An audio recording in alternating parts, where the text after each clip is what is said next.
Ketika negara tak mampu lagi melindungi warganya dari ancaman gerombolan pemberontak. Siapa yang mampu menahan gejolak emosi, rasa pilu, perih yang sangat menyayat hati, melihat saudaranya sesama anak bangsa yang dibunuh oleh tikus-tikus gerombolan itu secara sadis, keji, dan biadab. Saudaraku sesama anak bangsa, hampir setiap saat dalam kurun waktu yang sangat singkat, kita selalu dihebohkan dengan pemberitaan media sosial tentang pembunuhan secara keji, sadis, dan biadab oleh para tikus-tikus gerombolan OPM. Mereka melakukannya secara sengaja dan terang-terangan untuk kemudian dipublikasikan kepada masyarakat Indonesia dan dunia internasional. Bahkan para tikus gerombolan bengis itu mengultimatum warga pendatang untuk segera angkat kaki dari bumi Papua. Jika tidak, maka mereka akan menjadi target pembantaian selanjutnya. Mereka menyatakan dirinya sebagai TPNPB OPM yang telah mendeklarasikan dan mendirikan negara dalam negara dengan mengibarkan bendera bintang kejorannya. Sementara pemerintah kita masih menyebut mereka dengan sebutan kelompok kriminal bersenjata atau KKB, yang jelas-jelas urusan kriminal menjadi tanggung jawab kepolisian. Sampai kapan negara membiarkan aksi pembantaian aparat TNI Polri dan masyarakat secara terus-menerus dengan sangat bengis, keji, sadis, dan biadab oleh tikus-tikus gerombolan ini? Masih adakah TNI di Republik ini yang salah satu tugas pokoknya menjaga kedaulatan negara? Masih adakah Polri di Republik ini yang salah satu tugas pokoknya menjaga Kamtibmas demi menjamin rasa aman kepada masyarakat? Ataukah Papua sengaja dibiarkan untuk dijadikan ladang pembantaian oleh tikus-tikus gerombolan itu terhadap aparat TNI Polri dan masyarakat pendatang demi kepentingan tertentu?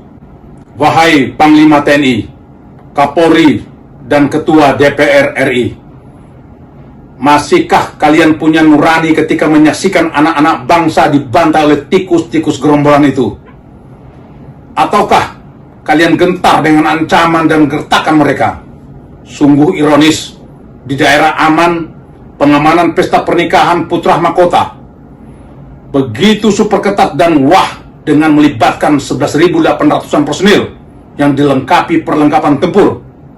Sementara saudara kita di Papua sana dalam melaksanakan aktivitas hariannya hanya ada dua pilihan, antara hidup dan mati. Lalu persoalan ini menjadi tanggung jawab siapa? Dalam hal ini, pimpinan DPR RI harus segera menyikapi hal ini dengan membentuk pansus untuk menentukan langkah politik dan strategis tentang status penanganan para pemberontak dari kelompok kriminal bersenjata yang menjadi tugas polisi, menjadi GPK atau OPM, untuk kemudian menjadi tupoksi TNI. Jika DPR RI, Panglima TNI, Kapolri tidak menyikapi persoalan ini, tentu akan menjadi sebuah presiden buruk terhadap sistem pertahanan keamanan Republik ini. Dan tentu akan muncul keraguan publik bahwa TNI Polri antara ada dan tiada. Kepada Panglima TNI, jangan biarkan korban terus berjatuhan dengan hanya mengucapkan turut berbelasungkawa dan menaikkan pangkat setingkat lebih tinggi bagi prajurit TNI yang menjadi korban. Rakyat Indonesia butuh kenyamanan dan keamanan di negeri tercinta ini. Harga diri dan martabat bangsa ada pada institusi TNI yang dibanggakan oleh rakyat. Jangan mau dilecehkan oleh tikus-tikus gerombolan pemberontak itu seolah TNI kecil dan tak punya keberanian dalam bersikap. Kami, para mantan TNI yang tergabung dalam Serdadu Ekstrim Matra Nusantara, siap menunggu arahan untuk turut ambil bagian dalam tugas mulia menegakkan kedaulatan negara untuk menumpas tikus-tikus gerombolan pemberontak itu. Bekali kami dengan perlengkapan tempur seperti yang pernah kami gunakan saat berdinas dulu. Kami hanya tidak ingin melihat harga diri bangsa dan negara dilecehkan oleh para pengkhianat bangsa itu. Kami hanya tidak ingin melihat dan mendengar lagi anak-anak bangsa, baik TNI Polri ataupun masyarakat, menjadi korban sia-sia dari para tikus-tikus gerombolan itu. sebagai wujud kecintaan dan kepedulian kami terhadap bangsa ini. Salam nasionalis sejati.